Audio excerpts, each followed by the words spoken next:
어떤 경건한 믿음의 사람이 3년 동안 하나님 앞에 작심하고 열심히 기도했더랍니다. 3년을 기도했더니 하나님께서 응답하셨답니다. 응답하시는데 네가 그렇게 간절히 기도하니까 네 소원을 3가지만 들어주마. 네가 잘 생각해서 3가지를 말해라. 그건 반드시 이루어질 것이다 라고 말했습니다. 이 사람이 너무 감격했습니다. 이 기도 응답 받았으니까 하나님 앞에 구해야 되겠는데 하고 많이 생각하다가, 첫째, 하나님, 모든 사람으로부터 사랑받는 사람 되게 해주세요 라고 기도했습니다.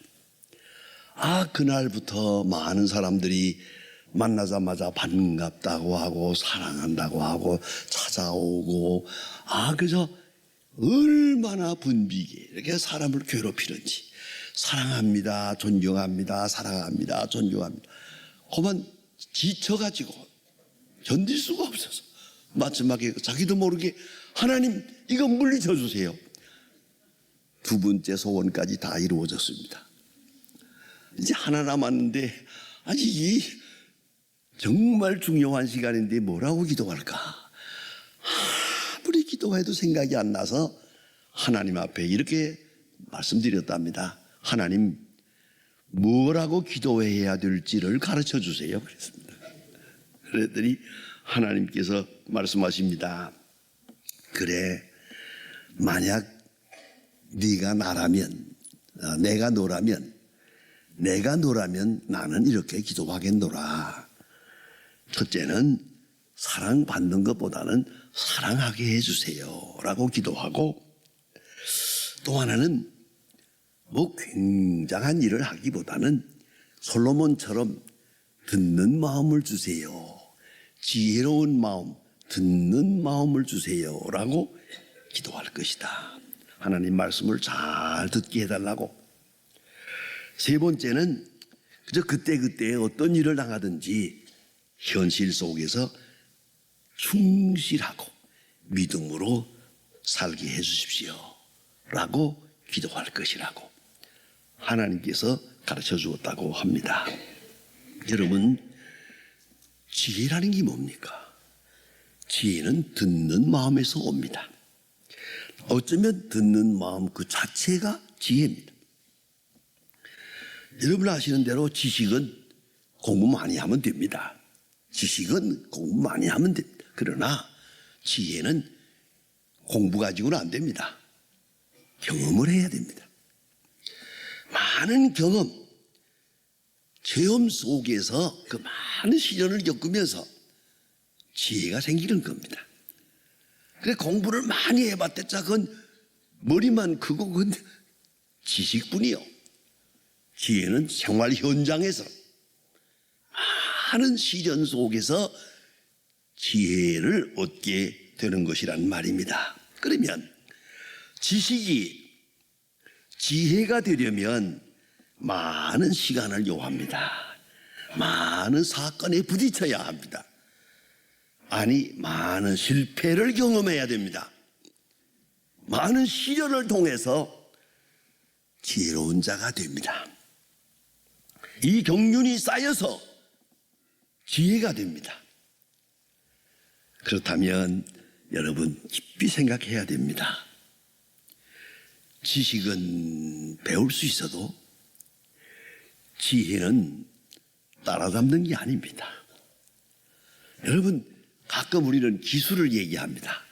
기술이 어떻습니까? 자동차 만드는데 100년 걸렸답니다. 우리가 타고 다니는 차가 100년 걸렸습니다. 저는 군대 생활을 할 때부터 시작해서 계속해서 차를 타면서 차의 발전사를 잘 알고 있습니다. 옛날에 자동차가요, 이 냉각수가 없었습니다.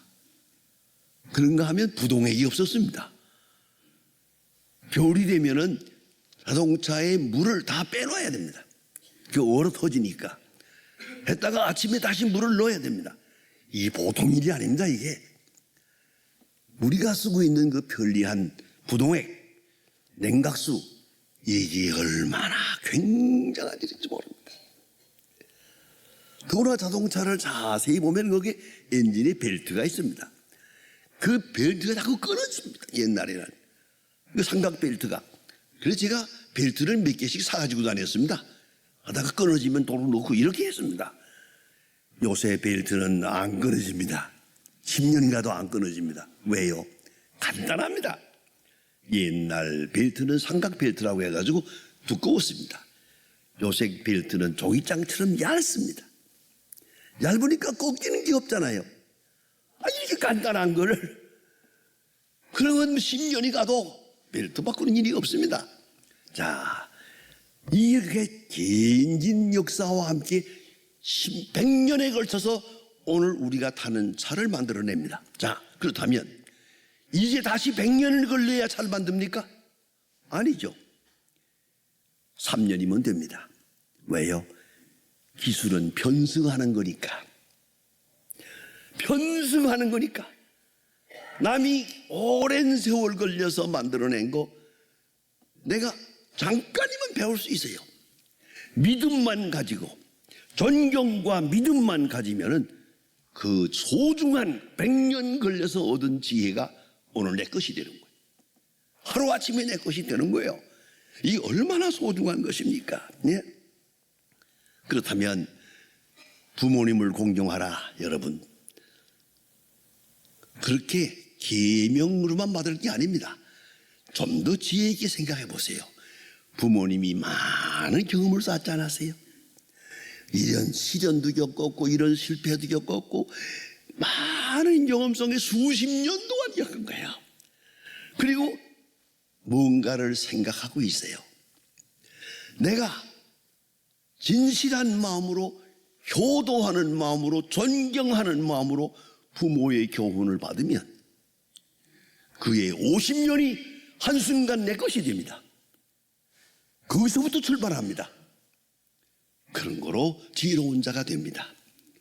이 원리를 다시 적용하면은 부모를 공경하는 사람은 지혜로운 사람이 됩니다. 왜요? 부모님의 많은 지혜를 내가 그저 얻어받았으니까, 그저 물려받고 여기서부터 시작하니까 지혜로운 자가 되겠지. 부모의 말씀을 거역하고 부모를 우습게 여기고 제멋대로 살아보겠다고 한다면 다시 경험해야 됩니다. 다시 원점으로 돌아가서 50년을 경험해야 오늘 부모님의 수준에 도달하게 됩니다. 그런 거로 부모를 공경하라. 그건 굉장히 중요한 지혜로운 말씀입니다. 이스라엘 사람들이 소중하게 여기는 탈무드에 보면 그런 말이 있습니다. 아들은 아버지를 공경하라. 반드시 공경해야 한다. 두 번째, 아버지의 앉았던 의자에 아들이 앉으면 안 된다. 아버지를 공경한 나머지. 셋째는 아버지의 말씀에 대꾸를 하지 마라. 토를 달지 마라. 그대로 순종해야 한다. 넷째는 아버지가 다른 사람과 쟁론하는 일이 있다면, 토론하는 일이 있다면 절대로 다른 사람 편을 들지 마라. 이런 교훈이 있습니다. 이스라엘 사람들이 소중히 여기는 교훈입니다. 저는 아버지께서 제게 이것저것 앉아서 공부하듯이 가르쳐 준 건 아니고 가면서 오면서 일하면서 이렇게 한마디 한마디 제게 가르쳐 주었습니다. 이제 나이가 드니까 새록새록 생각이 납니다. 그래서 제가 수첩에다가 제1 첫 페이지라 이걸 써가지고 다닙니다. 이가 아주 가득히 써서 여기 아버지의 교훈하고 나의 아버지의 교훈하고 다 써줍니다. 이게 여기에 재밌는 말이 많습니다. 아주 재밌는 말입니다. 이건 생활의 지혜입니다. 아버지가 이렇게 경험하고 저렇게 보면서 가르쳐 준 걸 내가 받으면 그 순간 그 지혜가 내 것이 되는 거예요. 그 많은 경륜이 내 것이 되는 거예요. 그걸 잊지 말아야 합니다. 그런 거로 부모를 공경한다 하는 말의 뜻은 부모의 경륜을 소중히 여긴다. 부모의 삶을 소중하게 여긴다. 거기서부터 출발해야 한다는 말입니다. 그래서 오늘 성경 말씀에는 내 아버지에게 물으라. 그 말은 아버지에게 들으라 하는 말입니다. 물으니까 듣는 거 아니겠습니까? 그러면 아버지의 긴 세월 그 많은 체험 그 속에서 얻은 지혜가 현실적으로 이 순간 내 것이 됩니다. 이 얼마나 중요한 일입니까? 제가 인천에서 목회할 때 경험한 것입니다. 갑자기 우리 권사님이 남편이 죽게 됐다고 해서 오라고 해서 갔습니다. 그 집에 갔습니다. 갔더니 남편이 아주 지금 세상 떠나게 됐습니다. 아들 셋이 쭉 서 있습니다. 여기서 예배를 드린 다음에 이제 임종이 가까웠는데 가만히 기다렸더니 의식이 없는 줄 알았는데 그 남편이 눈을 번쩍 떠요. 떠더니 한마디 딱 합니다. 얘들아, 술 먹지 마라. 끝. 죽었어요. 이 사람은 술을 많이 먹다가 망친 사람이에요. 인생이 술 때문에 망한 거다. 그러니까 술 먹지 마라 하고 죽었는데, 자, 어떻습니까? 한평생 공부해서 하나 배웠어요. 술 먹지 마라. 그런데 그 아들 중에 셋인데 셋 중에 하나는 술고래예요. 잔뜩 술을 마시고 저희 집에까지 와서 한다는 소리가 목사님 피는 못 속입니다. 그런 놈이 있더라니까요. 자, 여러분, 그 한마디가 얼마나 중요합니까? 내 일생 이거 하나 배우고 죽는다. 술 먹지 마라. 그러면 그런 줄 알지. 그걸 내가 먹어봐야 되겠다고 생각한다면 그게 불효자지요. 그런 거로 부모님 많은 체험 속에서 얻은 지혜, 토를 달지 말어 그대로 받아들여야죠. 그러면 내가 곧 지혜로운 자가 되는 거죠. 모세는 80세에 이스라엘의 지도자가 됩니다. 모세의 80년이 그저 지낸 겁니까? 애굽에서 40년, 궁전에서, 광야에서 양을 치며 40년, 80년의 경험, 80년의 경륜, 그리고 나서 하나님의 음성을 듣습니다. 부름을 받습니다. 여러분, 모세의 말을 들으면 모세가 경험한 80년의 지혜를 그대로 받아들일 수 있는 거라고. 이걸 잊지 말아야 합니다. 그래서 오늘 본 말씀에 부모 아버지께 들으라. 잘 들어. 이쪽은 저쪽이든 참 중요한 겁니다.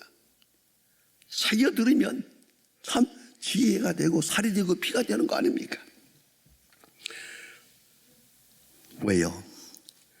아버지는 제2의 창조자가 되기 때문입니다.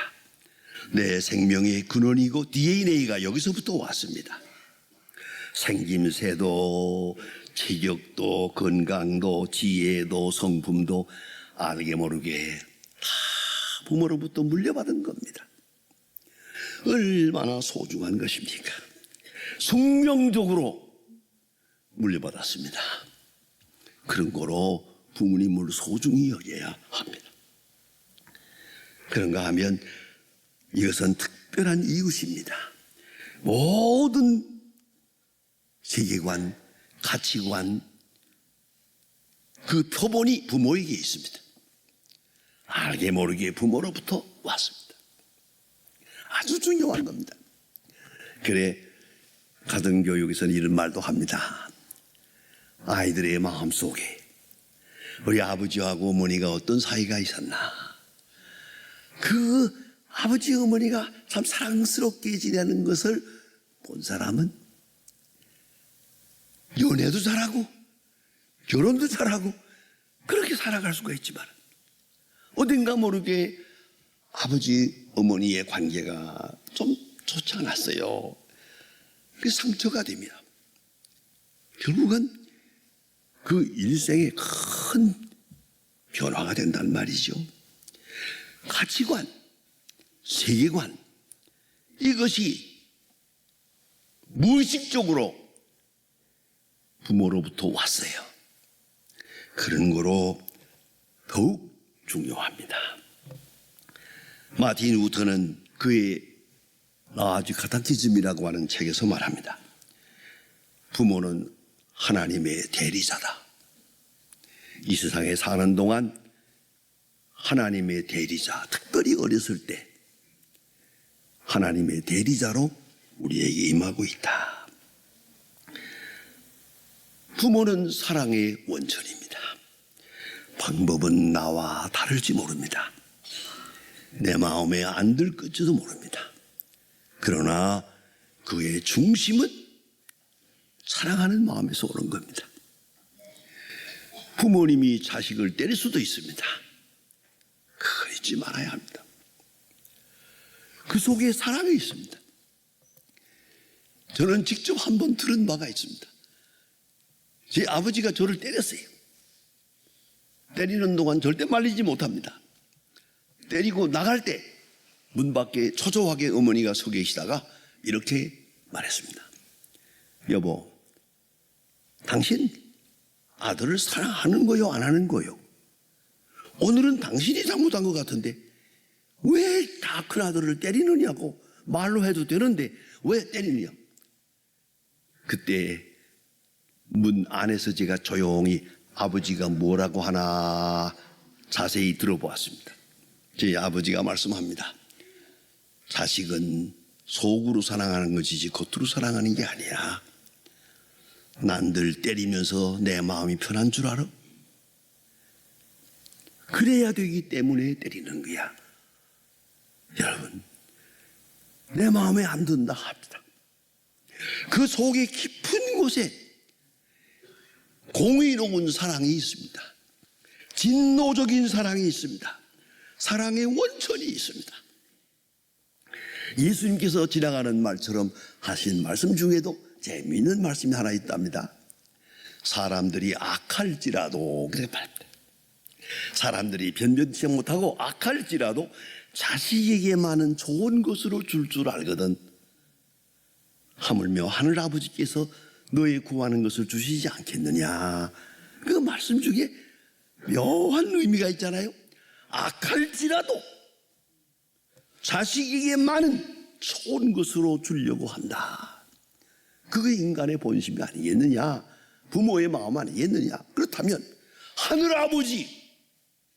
하늘아버지께서 너희들에게 좋은 것으로 주려고 하지 않겠느냐.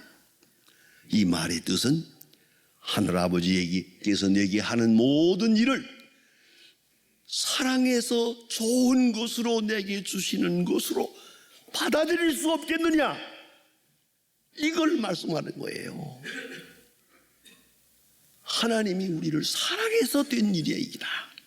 그 사랑 안에서 소화해야 되는 것입니다. 이해해야 되는 거라.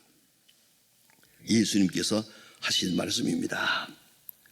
특별히 신앙적 유산은 더더욱 중요합니다. 아버지로부터 신앙을 물려받습니다. 오늘 성경 말씀에 보면 그는 말합니다.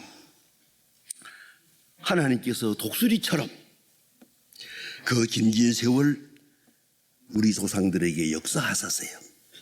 독수리가 그 새끼를 훈련하는 것처럼 그 새끼 위에 펄거리면서 새끼가 땅에 떨어지기 전에 와서 덕채가지고 올라가는 것처럼 독수리 날개로 너희를 보호하지 않았느냐. 이런 많은 경험을 쌓고 경륜 속에 오늘이 있지 않느냐. 그런 거로 네 아버지에게 물으라. 아버지는 우리와 함께 하신 하나님의 큰 사랑을 우리에게 설명하실 거라고요. 믿지 말아야 합니다. 부모님들에게 지혜가 있습니다. 옛날에 야사에 나오는 얘기입니다. 중국의 사신이 한국에 와서 한국에 있는 재상들을 불러놓고 지혜를 시험했답니다. 근데 얼마나 지혜로운 자가 있나 보자 해서 어떻게 했는 거 아니? 말을 2마리를 가져왔는데, 2피를 가져왔는데 이 말이 똑같은 말이야. 똑같은 말 2마리를 다 갖다 놓고 제상들에게, 한국 제상들에게 묻기를, 자, 이 중에 하나가 어미고 하나가 새끼다. 어느 쪽이 어미고 어느 쪽이 새끼냐 알아맞혀라. 아, 이게 제상들이 알 수가 있나? 아무리 생각하고 노력해도 이건 알 수가 없어요. 집에 돌아가서 걱정을 하고 있으니까 어머니가 야, 무슨 걱정이 있느냐 그러니까, 아이 글쎄 중국 사신께서 아니 똑같은 말 2마리를 갖다 놓고 어미가 어느 쪽인지 알아내라는데 그걸 몰라서 그렇습니다. 어머니, 나이 많은 어머니가 빙그레 웃으면서 야, 이놈아, 이 바보 같은 놈아, 이런 말에게다가 여물을 먹여봐. 여물을 딱 갖다가 주면은 먼저 먹는 놈이 새끼다. 말은요, 다른 동물과 달리 오랫동안 있습니다. 뱃속에 12달 동안. 그래서 그런지 말은 이 위에가 분명하고 그 6촌까지 알아본답니다. 6촌까지. 그만큼 말은 위기에 대한, 새끼들에 대한 사랑이 있어요. 그러니까 새끼에게 먼저 양보하는 거예요. 그게 어미의 마음이요. 여러분, 중요하지 않습니까? 지혜. 알게 모르게 부모님들에게는 많은 경륜 속에서 얻은 지혜가 있습니다. 그것을 존중히 여겨야죠. 귀하게 여겨야죠. 복의 근원은 효에 있습니다. 부모에게 들어야 합니다. 요새 가만히 보면 부모에게는 효도하지 않으면서 자식은 잘 되기를 바라는 사람들이 많아요. 자식에게 향한 마음 그만하고 부모에게 효도하세요. 그래야 자식이 잘 됩니다. 그걸 잊지 말아야 합니다. 모든 경험과 그 지혜의 상속자가 되려면 부모를 공경해야 됩니다. 이거는 순종이 아닙니다. 공경입니다. 존경을 겸한 사랑입니다. 존경을 겸한 사랑, 공경해야. 그런 거로 자연스럽게 불효자는 어리석어집니다. 부모님의 말씀을 거역하고 우습게 여기고 내가 나대로 살아보겠다고 하는 사람, 바보 같은 사람입니다. 부모님의 경륜을 내가 다 받아들이고 거기서부터 출발해야 됩니다. 그것이 지혜입니다. 유명한 종교개혁자인 요한 웨슬레이의 말이 있습니다. 나는 영국의 모든 신학자에게서 배운 것보다 나의 사랑하는 어머니에게서 배운 기독교 신앙이 더 많다. 어머니로부터 배운 신학, 그것이 모든 신학자로부터 배운 것보다 더 많다고 요한 웨슬레이는 간증하고 있습니다. 조용히 들으세요. 공경하세요. 그러면 우리 마음에 들려지는 지혜가 있습니다. 그래, 오늘 성경 말씀에 네 아버지에게 물으라. 아버지는 말할 것이요 너는 들으라. 그러면 지혜로운 자가 될 것이라고요.